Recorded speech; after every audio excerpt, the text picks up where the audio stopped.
appreciation for your support for APEC and the collaboration that happens at these senior official meetings. All of you and your staffs have taken time from your schedules to travel great distances to join us today.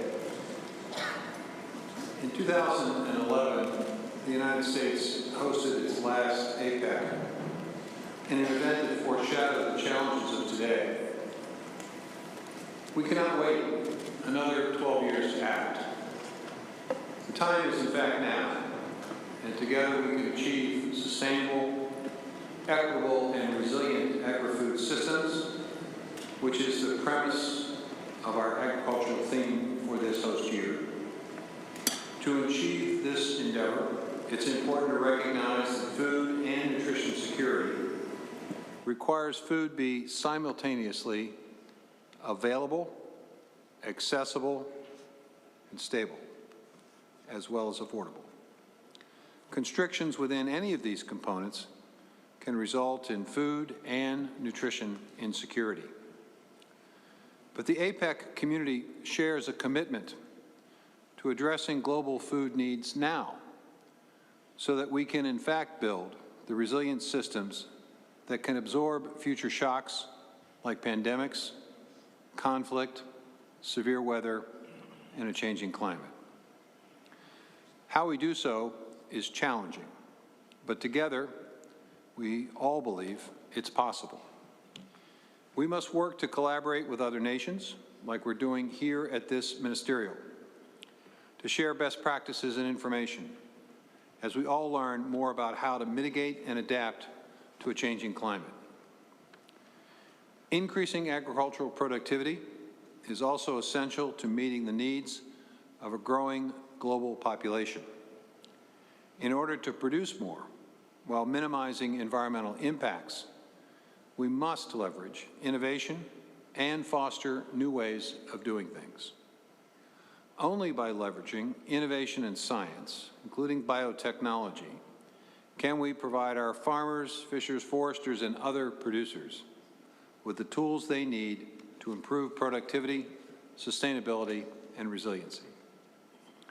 APEC economies should increase research in the climate-resilient agricultural innovation space that can contribute to building sustainable and resilient agricultural sectors. These advances must be made accessible to producers of all sizes and types in all parts of the world. Open markets and science-driven regulatory regimes are also critical to innovative new technologies being available. Climate change adaptation and mitigation and sustainable agricultural productivity growth are also linked to food and nutrition security, further underscoring the critical role that innovation plays and will continue to play in the future to address these many challenges. Accelerating agricultural productivity growth to reduce agriculture's environmental footprint and reducing greenhouse gas emissions from agriculture is also imperative. Without productivity growth, meeting the world's current and future food needs require use of natural resources, including the expansion of agriculture into forests and other critical ecosystems, which we can't afford to do, because such an expansion would threaten our ability to meet greenhouse gas emission reduction goals, even if other human activities were dramatically curtailed. The consequences of failing to accelerate agricultural productivity growth could be dire. Research points to higher food prices, an increase in food and nutrition insecurity and hunger, an increase in poverty, an increase in natural resource use, and an increase in greenhouse gas emissions, just to name a few. Changes to our agriculture and food systems can only happen at the needed scale and speed if farmers and other rural stakeholders reap the benefits of sustainable climate-smart policies and practices as they strive to maximize their productivity and profitability. To this end, as we learned at lunch, USDA is investing more than $3 billion to support 141 projects that will deliver significant impacts for producers and communities of all types and sizes in all 50 U.S. states. These projects will expand markets for climate-smart commodities, leverage greenhouse gas benefits of climate-smart commodity production, and provide direct, meaningful benefits to production agriculture, including our small and underserved producer operations. For example, USDA is supporting projects that will build climate-smart rice markets and work to reduce methane emissions in rice production through the adoption of alternative and alternating wetting and drying, furrow irrigation, and other climate-smart practices. And another project is designed to provide technical assistance and make direct payments to small-scale dairy farmers to implement climate-smart grazing management.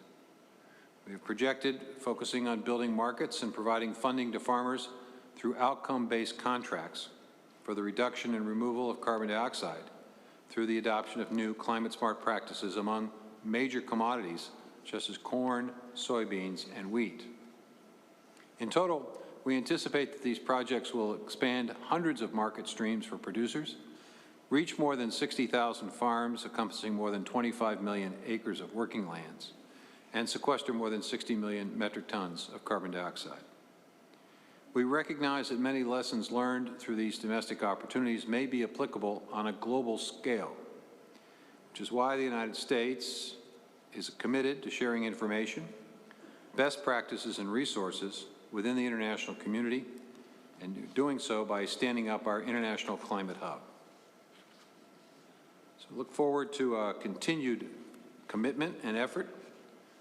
Look forward to learning more during this ministerial, and looking forward to cooperating and collaborating with all of the economies represented here today as we move to address the challenge of feeding a hungry world and doing so in a changing climate.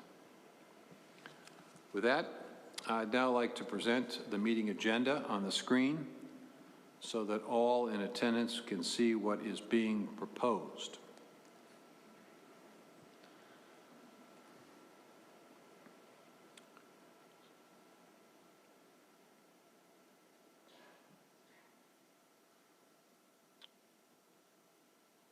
At least that was the goal. Sometimes it takes a little effort to get to the goal.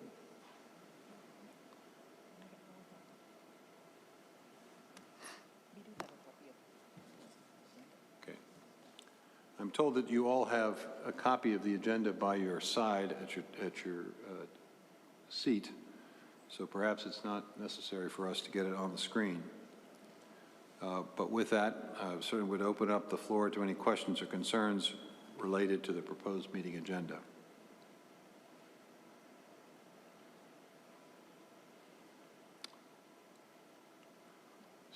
Seeing no one seeking the floor, I think I can determine that the meeting agenda is adopted.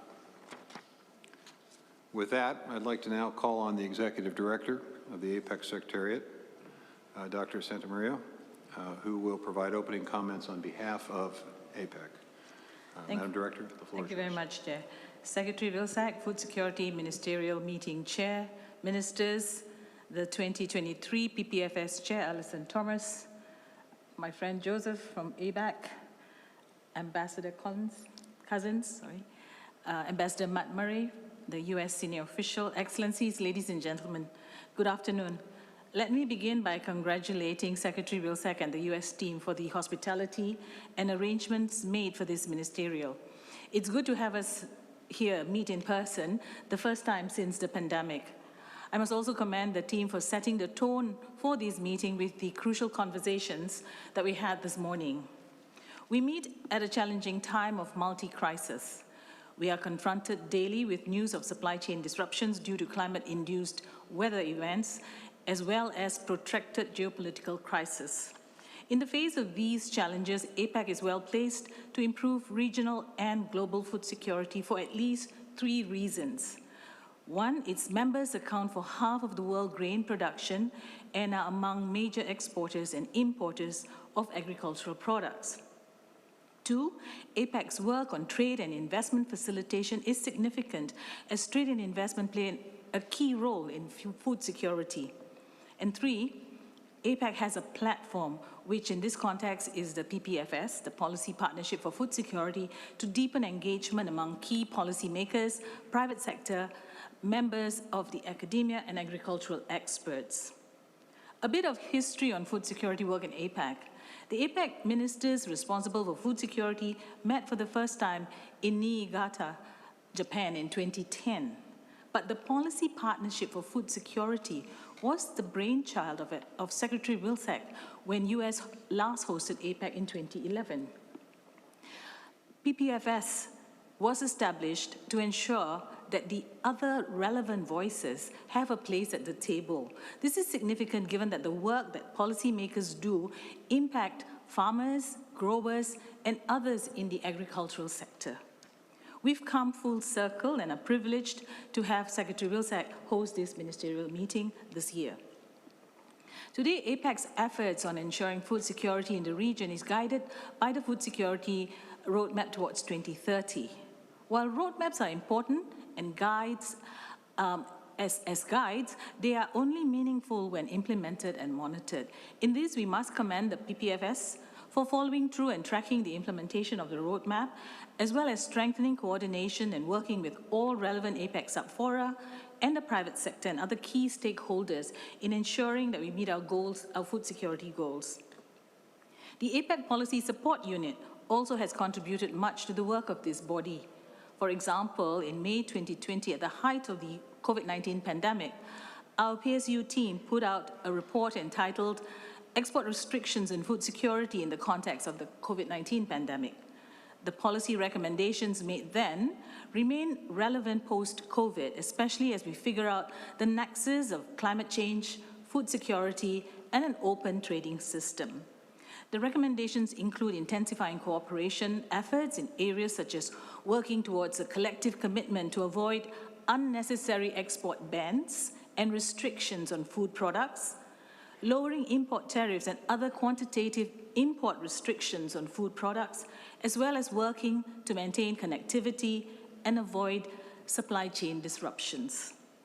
Strengthening international cooperation and transparency to share information in a timely manner, and exchanging best practices on efforts to keep the food value chain moving during crisis.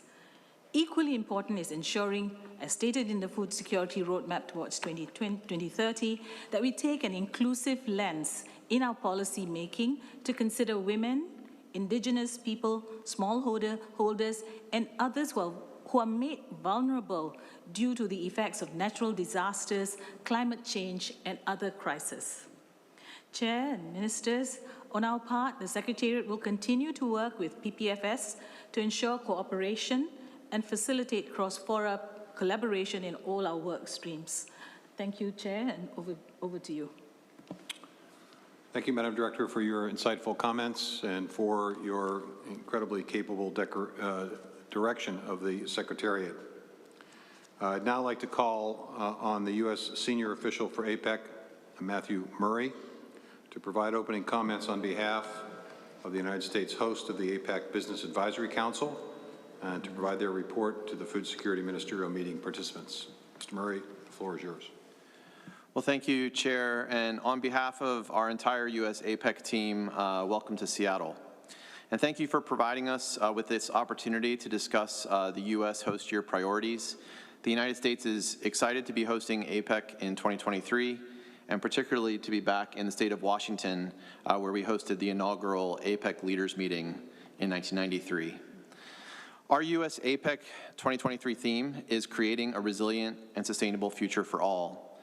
And our 2023 host year is specifically focusing on three overarching policy priorities: interconnected, innovative, and inclusive.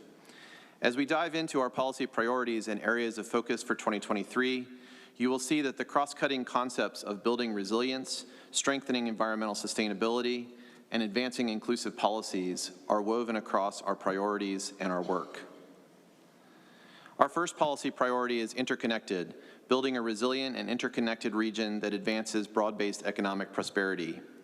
We believe that creating new connections and strengthening existing ties across the APEC region is at the heart of sustained economic recovery and will be critical for future growth and prosperity in the Asia-Pacific region.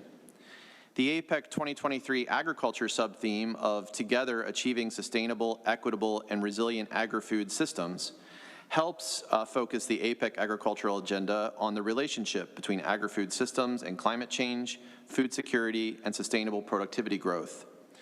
And yesterday's joint meeting of the various APEC agricultural groups is a critical element in ensuring that food security, which is exacerbated by fragmented supply chain infrastructures, does not hamper strong, balanced, secure, sustainable, and inclusive growth in our region. Our second priority is innovative, enabling an innovative environment for a sustainable future.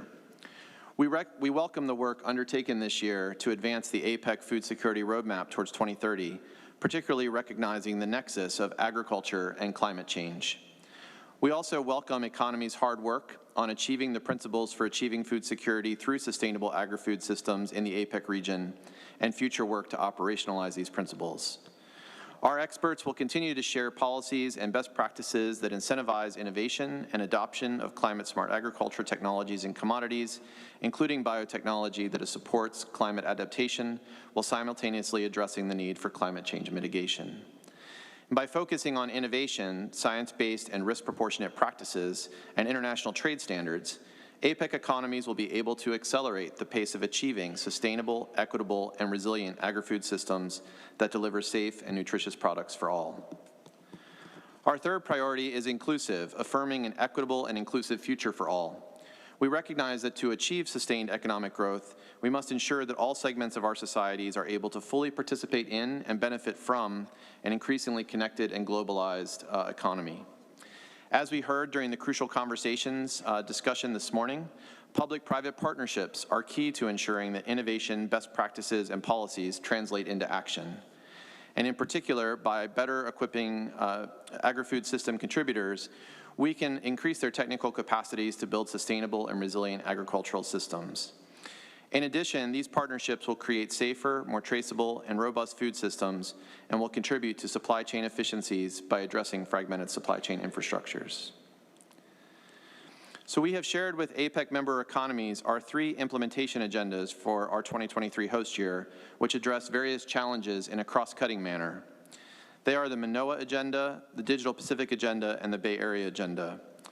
We are glad to see that sustainable and inclusive economies, digital and resilient and inclusive growth, that all these elements were woven into this group's principles document, which will be discussed, I know, in the next session. The Manoa Agenda for Sustainable and Inclusive Economies, inspired by the Manoa community in Honolulu, Hawaii, will continue the legacy of the U.S. APEC host year in 2011, which launched work both to promote green growth and expand economic opportunities for women in the region.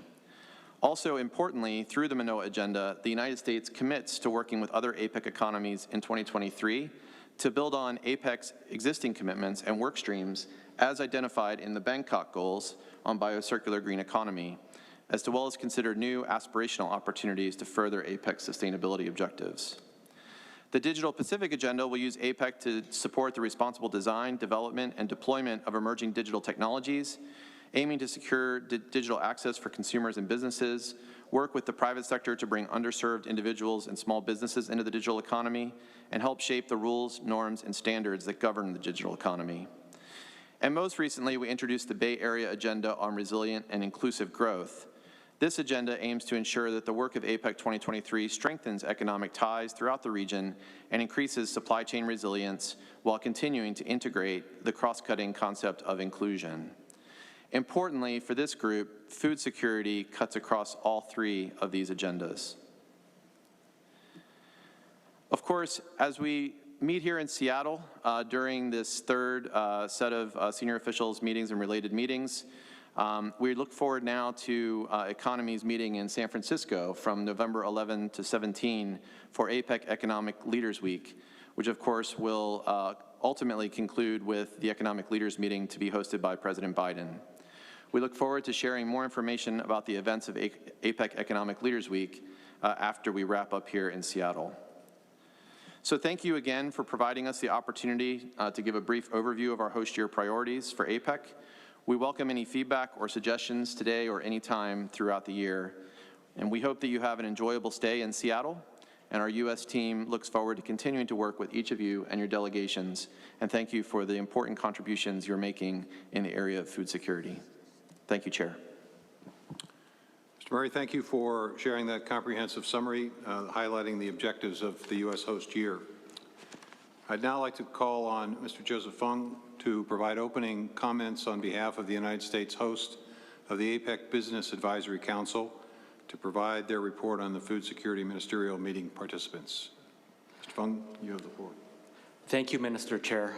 Ladies and gentlemen, distinguished ministers and fellow participants, I extend my gratitude to the United States for providing me with this platform to address you all today.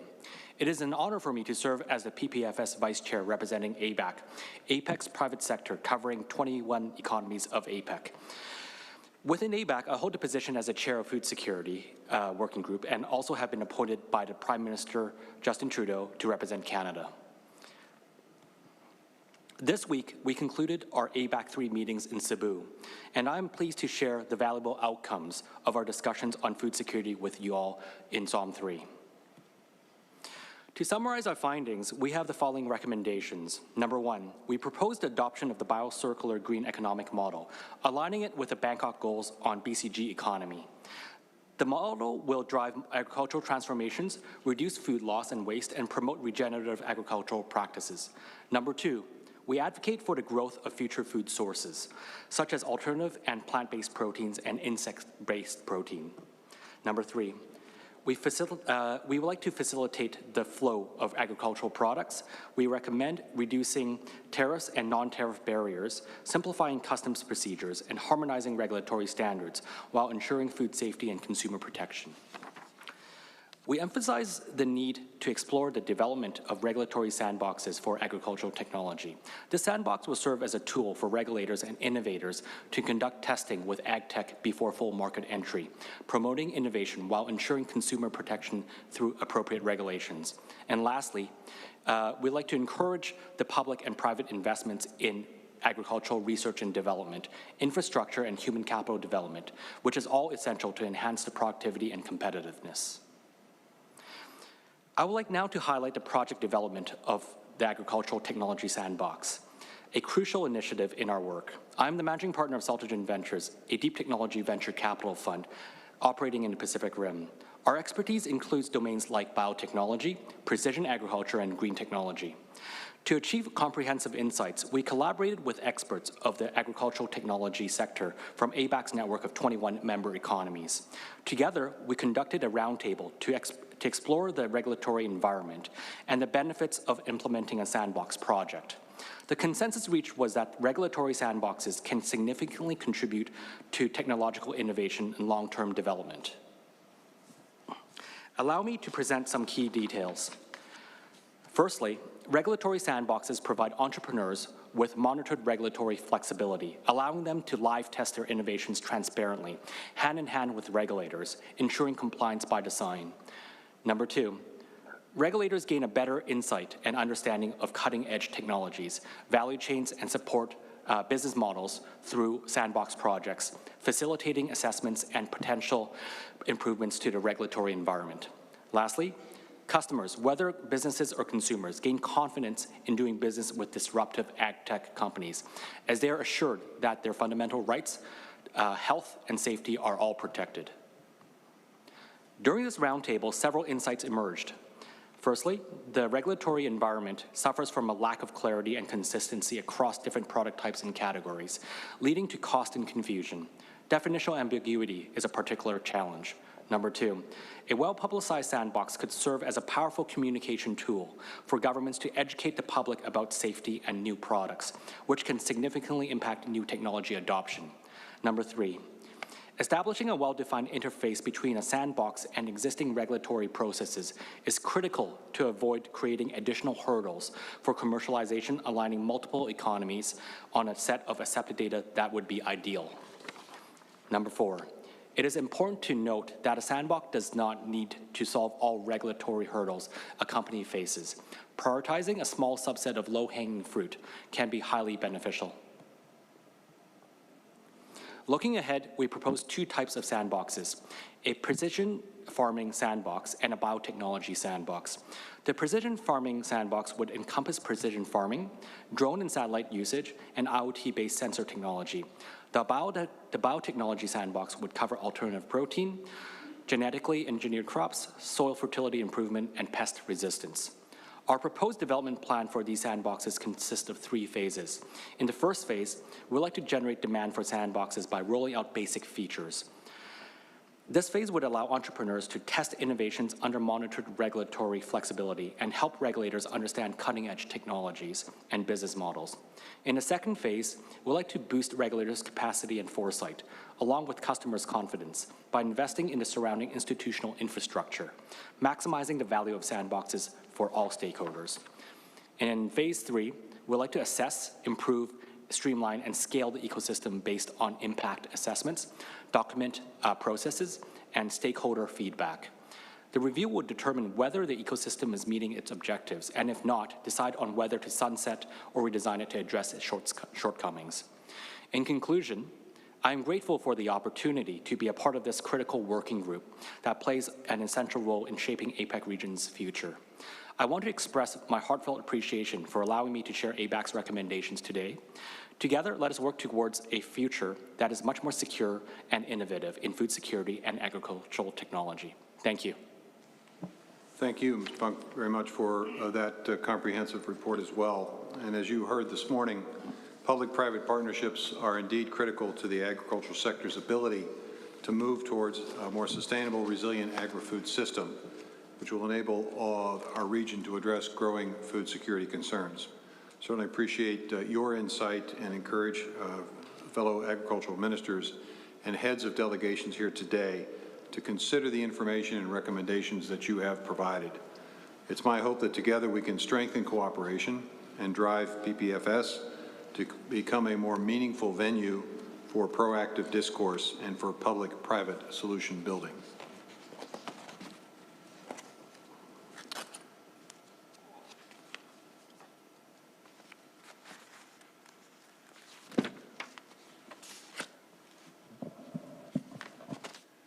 It's now my pleasure to introduce our keynote speaker, who is a friend from way back, Ambassador Ertharin Cousins, who is I think, well understood and acknowledged a global nutrition and food systems thought leader.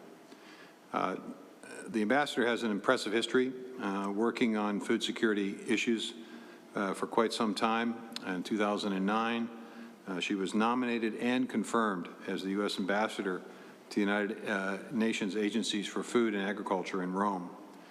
From 2012 until 2017, she served as the United Nations World Food Program Executive Director, where during her tenure, she and her staff identified, championed, and implemented long-term, more sustainable solutions addressing global food insecurity and malnutrition. Today, she serves as President and CEO of Food Systems for the Future team, which was founded in 2019. She also serves as a distinguished fellow at the Chicago Council on Global Affairs and as a visiting scholar at Stanford University's Center for Food Security and Environment. She's had numerous acknowledgments and awards, being listed numerous times on the Forbes 100 Most Powerful Women list, on Fortune's Most Powerful Women in Food and Drink list, on Time's Most 100 Influential People list, and as one of the 500 most powerful people on the planet by Foreign Policy magazine. Now, I could go on, but I think she won't be my friend if I do. So with that, I'm going to welcome the ambassador. Thank you very much, Mr. Minister Chair.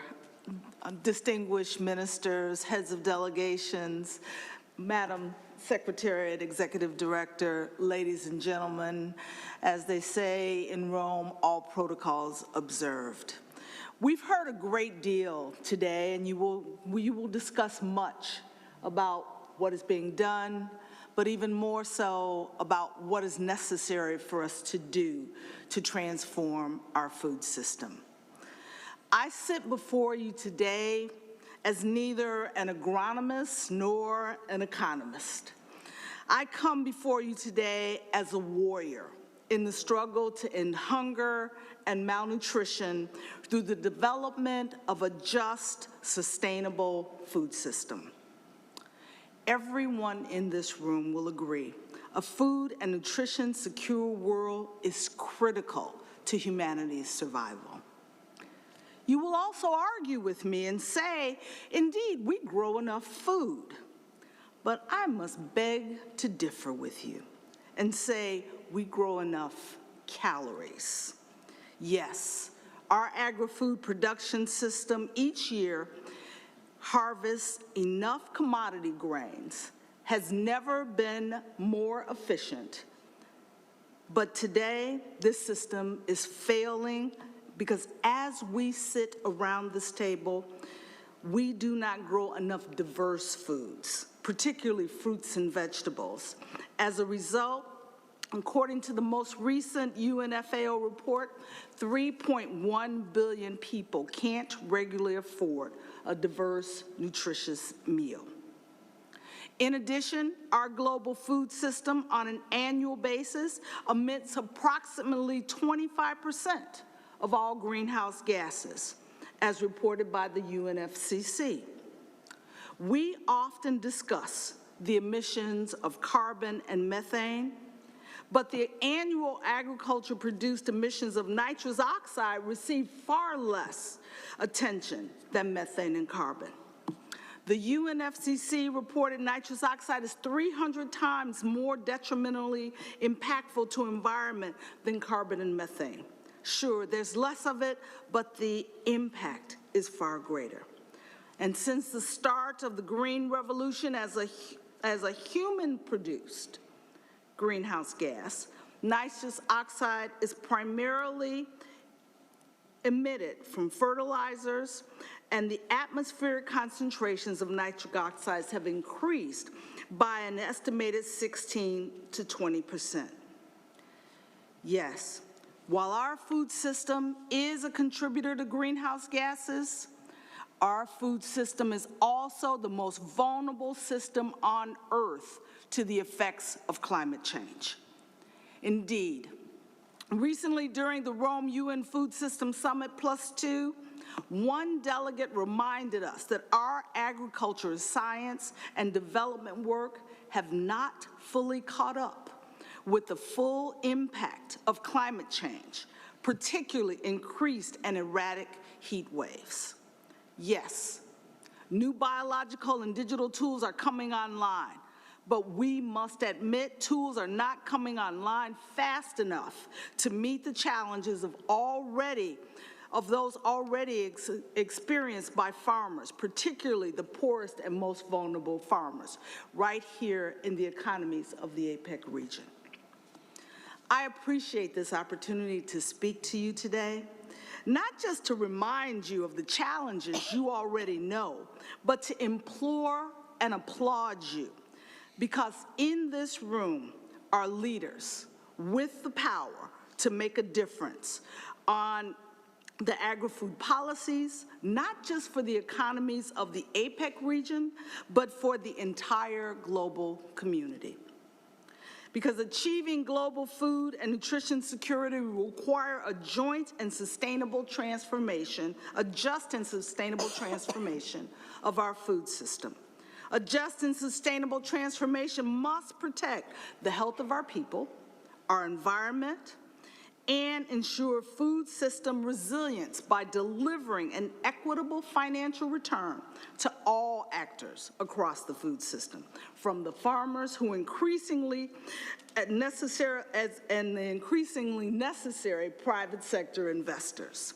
Because while public policy, research, and innovation are critical to the food system is driven by private sector actors, and change will require public-private partnership and an exponential increase in private sector capital investment, as well as public capital support, particularly capital flows into places and people historically deemed too risky, but at the center of achieving the necessary food systems transformation. But let's all remember, There is no one heuristic for food systems transformation, no silver bullet. As each of you know, the agri-food system is complex and complicated, which means achieving a sustainable transformation will require a diversity of solutions, from agroforestry to regenerative agricultural production, including sustainable intensification, as well as organics, measurable, sustainable livestock management, as well as complementary proteins, including plant-based proteins, as well as cellular-produced proteins. But the diversity of solutions must go beyond production to include more sustainable processing, transport, refrigeration, warehousing, and more efficient retail system. And let's not leave out our consumers, because consumer demand for more sustainably produced food is what will drive farmers. Farmers tell me whether in Iowa or sub-Saharan Africa, they grow what will sell. So we cannot leave our consumers behind. And we also can't leave our consumers behind because food loss and waste occurs at household level as well as along the production and transport system. The world needs APEC to embrace the concept of diversity of solutions in support of each nation's economy's ability, each national economy's ability to determine the context-based pathway to achieve your sustainable, resilient food systems. Based on each of your climates, your cultures, your existing food system policies, determining what is your pathway forward for food system transformation in each of your economies. But prioritizing food system transformation alone will not result in the food system we need, because an ugly truth is we don't have access to all the tools required to fully implement this diversity of solutions as required. We maintain a critical need for more science-based solutions and innovation. Indeed, we need more drought-resistant seeds, more and better biological and digital tools to help our farmers access what is necessary to support their economic viability as well as their productivity. The U.S. and UAE Aim for Climate is an example of the innovation that support that is required. We need to support far more innovation sprints and more research. The platform and programs presented this morning by Australia offer another set of ideas about the way to bring private and public sector together on more innovation and research. Too often, these innovations and tools coming online are too expensive and in some cases unavailable to smallholders because the science and technology have not progressed to the point of offering affordable solutions for climate-smart agriculture for all. You in this room maintain the power to expedite and scale through your individual economies as well as through your collective action in the development and onboarding of new science-based solutions. Today, the difficult geopolitical challenges too often limit our ability to agree on much. Yet, with science as our common language and point of agreement, even, I dare say, our political commonality based on science, APEC might find a pathway to developing and delivering the science-based solutions necessary to support the necessary food systems transformation.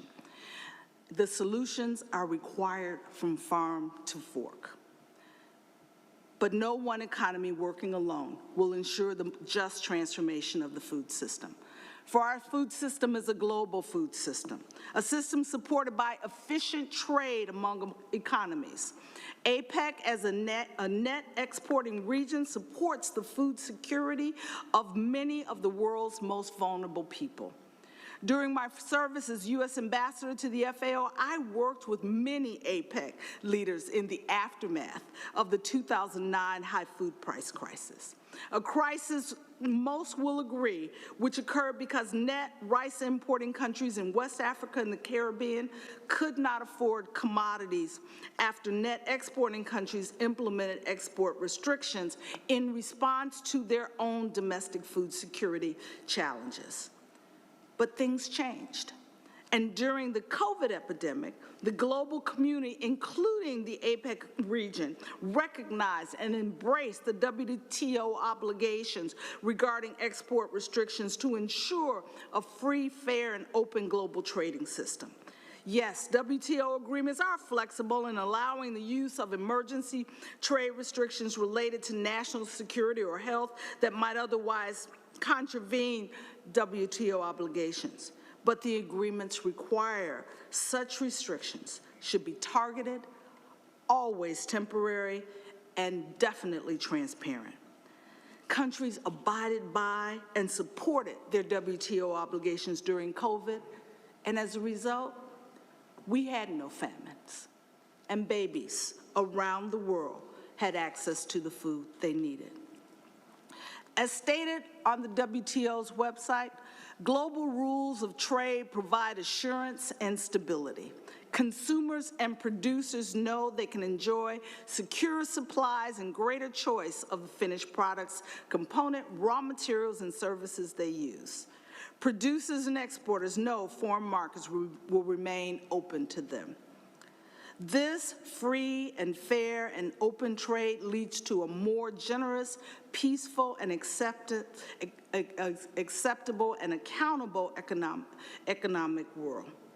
This is the world which we need to provide food and nutrition security for all. And APEC, this region, has the opportunity to lead. Let me close by again thanking you for this opportunity and applauding APEC for embracing your role in this region and globally for transforming our food system for the people and for our planet. What often seems impossible becomes possible with political will, like-mindedness, and a commitment to overcoming the seemingly intractable challenges. As a hunger warrior, I can honestly tell you the future of the world's healthy babies depend on you and our successful transformation of the food system. Thank you. Thank you very much, Madam Ambassador, for those thoughtful and thought-provoking and challenging remarks. I'd now like to call a short recess before we enter the closed ministerial session. We had planned on a 20-minute break, but I think we'll limit it to 15 minutes, so please reconvene at 2:30, 15-minute break. Thank you.